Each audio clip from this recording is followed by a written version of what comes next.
Una vera bomba è appena esplosa dietro le quinte del Napoli.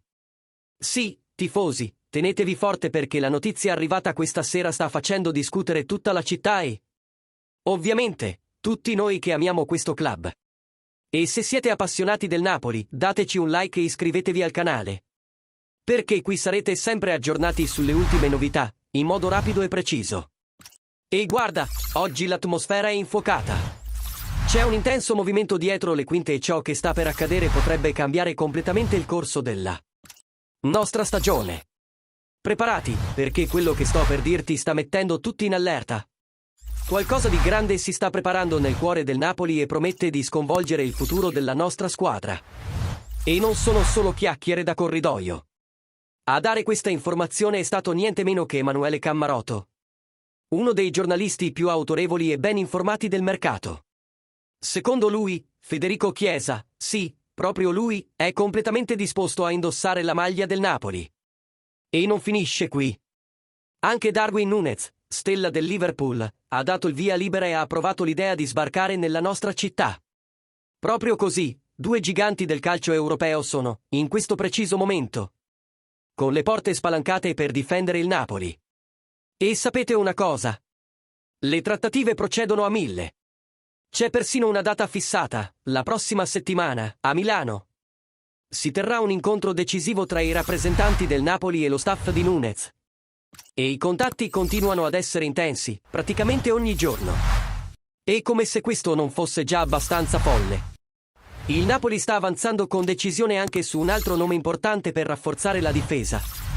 Giorgio Scalvini, dell'Atalanta. Ma attenzione, perché qui il gioco si fa duro. L'Atalanta ha chiesto 50 milioni, una cifra considerata altissima, e il Napoli ha risposto prontamente. 30 milioni più un giocatore coinvolto nell'affare. Ma attenzione, c'è la possibilità di aumentare questa offerta fino a 37 milioni, se necessario. Ma non oltre. E non è finita qui. C'è dell'altro. Skriniar, attualmente al PSG. Sta solo aspettando il via libera di Antonio Conte per chiudere il suo trasferimento al Napoli. Proprio così, la prossima stagione potrebbe esserci una difesa di livello assolutamente superiore. E guardate, non si tratta di speculazioni a buon mercato. Questo viene direttamente dai corridoi più caldi del club, secondo Cammarotto. Inoltre, ha chiarito che ci sono altri nomi sotto osservazione, che per ora sono ancora top secret.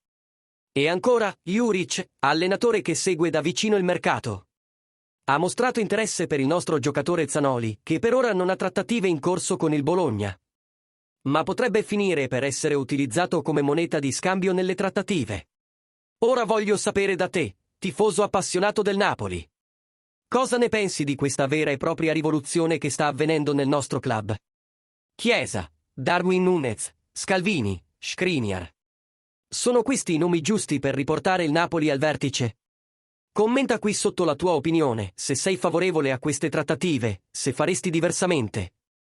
Se c'è qualche altro nome che pensi che il Napoli dovrebbe cercare.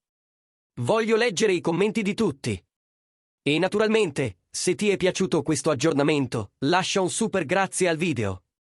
Perché questo aiuta molto il canale a continuare a portare informazioni calde, esclusive e in anteprima per voi.